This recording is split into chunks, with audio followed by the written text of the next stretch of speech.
Et salut à tous, bienvenue dans cette nouvelle vidéo. Aujourd'hui, je vais vous présenter une analyse à chaud concernant le vol 9 de Starship. Ceux qui me suivent depuis un moment sur YouTube savent déjà que je suis passionné du développement de Starship. Nous allons commencer par les divers objectifs de ce vol qui a eu lieu ce mercredi matin 28 mai à 1h35 UTC plus 2 heure de Paris. Pour le booster, il s'agissait de tester une réutilisation. En effet, le B14, donc c'est le nom du booster, avait effectué un premier vol lors du test numéro 7 le 16 janvier 2025, qu'il avait d'ailleurs parfaitement réussi. Son deuxième objectif était de venir atterrir dans le golfe du Mexique après la séparation du ship et du Hot Staging Ring, c'est-à-dire la section permettant la séparation du vaisseau. Et justement, parlons-en. Cet anneau avait fait surface à la Starbase après l'échec du premier vol test. Il avait ensuite émergé du site de production et depuis, il est installé au sommet de tous les boosters avant leur vol.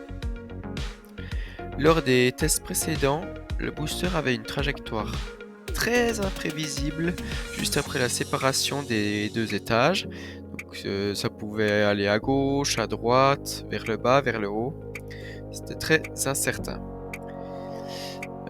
Pour le vol 9, donc pour l'anneau servant au vol 9, certains trous servant à l'évacuation des gaz des 6 moteurs Raptor du deuxième étage ont été volontairement bouchés pour que les gaz éjectent le booster dans la bonne direction. Pour le vaisseau, les objectifs étaient plus nombreux. Après 2 échecs consécutifs de ce dernier lors du décollage, les attentes étaient nombreuses. En effet, il devait absolument atteindre sa trajectoire suborbitale prévue. Suborbitale car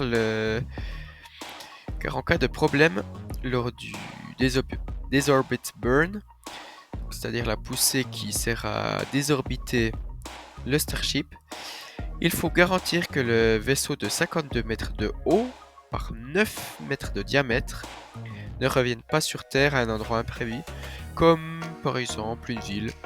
Et oui, imaginez ce vaisseau qui s'écrase par exemple sur Paris.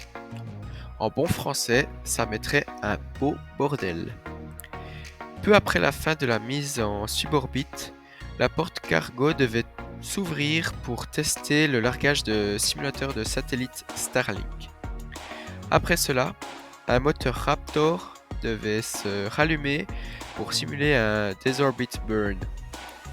Pendant la rentrée atmosphérique, des tests devaient être réalisés pour tester la résistance du bouclier thermique composé de milliers de tuiles thermiques appelées Starbricks. Pour conclure la mission, il était prévu d'exécuter un belly flop, c'est-à-dire un atterrissage en passant d'une position horizontale du vaisseau à une position verticale. Donc pour cela, il doit rallumer ses 3 moteurs centraux optimisés pour l'atmosphère et jouer avec aussi ses ailerons pour venir se mettre à la verticale et atterrir dans l'océan Indien. Cette manœuvre devait permettre donc à SpaceX de tester le nouveau design des ailerons supérieurs de Starship. Et maintenant, passons aux faits. À 40 secondes du lancement, SpaceX a arrêté le compte à rebours, selon eux pour de dernières vérifications des moteurs. Ensuite, le décompte a repris jusqu'à 10 secondes. Pour des raisons de température des ergols, le compte à rebours a repris 5 minutes plus tard. Ils l'ont repris à T-40 secondes. À l'heure du décollage, les 33 moteurs du Super Heavy, moteur Raptor, se sont allumés et les plus de 5000 tonnes de la fusée pleine d'ergols se sont envolées vers l'espace et au-delà.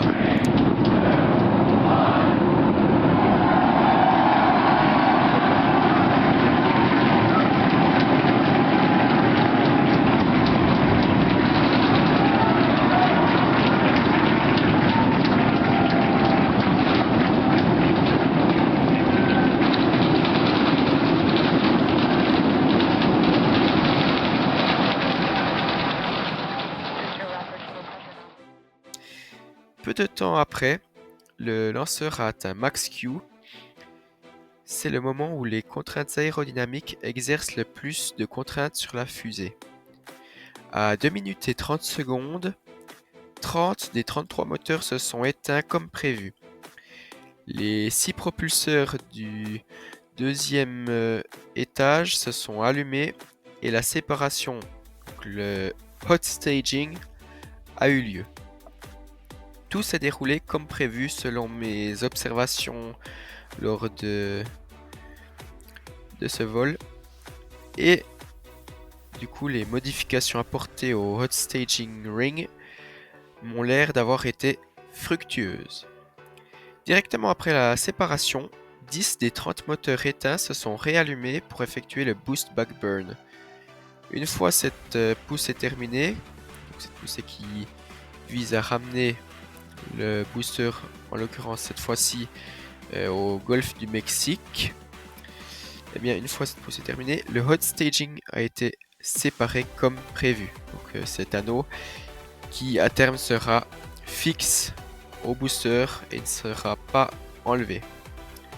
Au moment de l'atterrissage, le booster a bel et bien rallumé 12 moteurs sur les 13 de prévus. Mais juste après, je ne sais pas pourquoi, on verra ce que nous dit SpaceX par la suite sur ce qui s'est passé, mais le premier étage a explosé. Le ship a cette fois-ci réussi sa mise en suborbite, donc là c'était déjà un gros soulagement. Et c'est justement le premier prototype de la version 2 des vaisseaux, donc la V2, qui y parvenait. La joie a vite fait place aux craintes, car en effet, le Starship a commencé à tourner de manière anormale, mais le contrôle du vaisseau a été repris au moment du test de déploiement des 8 simulateurs Starlink.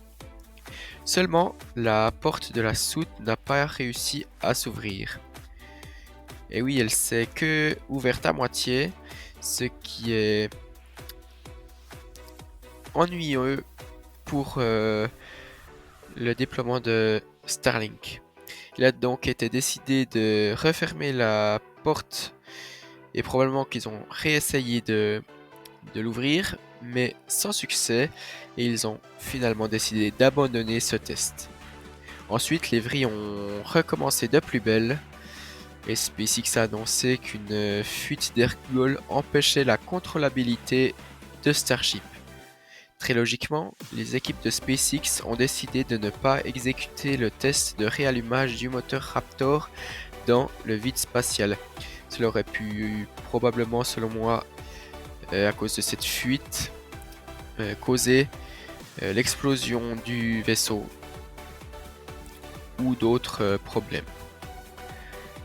En rentrant dans l'atmosphère, les ailerons n'ont pas pu stabiliser le vaisseau, qui a continué à tourner comme avant, si ce n'est encore plus vite.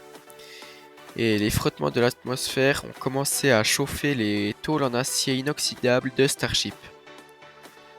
Quand la chaleur des tôles a atteint le seuil de fonte du métal, la pression à l'intérieur des réservoirs a conduit à l'explosion du Ship 35. Malheureusement. Pour conclure cet épisode, nous ne pouvons pas considérer ce vol comme un échec complet. La mission primaire du booster est un succès. Le vaisseau s'est inséré sur sa trajectoire définie. Le vaisseau est allé plus loin que ses prédécesseurs de la V2 des ships. Certes, des problèmes ont été identifiés, mais ils ne pouvaient pas l'être avant. Et oui, si les autres vaisseaux de la V2 n'ont pas été jusqu'à cette étape-là, forcément, ils ne pouvaient pas tester tout cela. Il fallait donc qu'ils surgissent pour pouvoir les résoudre. Le booster est allé plus loin que n'importe quel booster Super Heavy, puisque c'était son deuxième vol. Il fallait qu'il explose pour améliorer la fiabilité des boosters, peu importe le problème qu'il a fait exploser. Que ce soit dû au fait que c'était son deuxième vol, c'est-à-dire un problème de vieillesse, ou alors que ce soit un défaut des boosters en général, peu importe, ça va améliorer donc les modifications apportées au prochain booster vont permettre d'améliorer la fiabilité de Starship. Il ne faut pas oublier que SpaceX fonctionne avec la manière itérative. Pour eux, il faut échouer pour réussir et s'améliorer. Je serais intéressé de savoir ton point de vue en commentaire.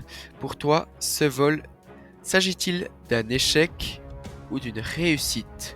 Telle est la question, comme dirait l'autre. Allez, dis-le moi en commentaire. Sur ce, merci beaucoup d'avoir regardé cette vidéo et j'espère qu'elle t'a plu. Si c'est le cas, n'hésite pas à liker, à t'abonner, à activer la cloche de notification pour être au courant des prochaines vidéos. Et le petit commentaire fait toujours plaisir. Un grand merci à SpaceX qui nous fournit de magnifiques angles de vue lors de leur live. Malheureusement, les images sont transmises en 720p. Ça, c'est un peu moins cool, mais au moins nous avons de magnifiques images. Allez, à la prochaine pour une nouvelle vidéo. Tchuss!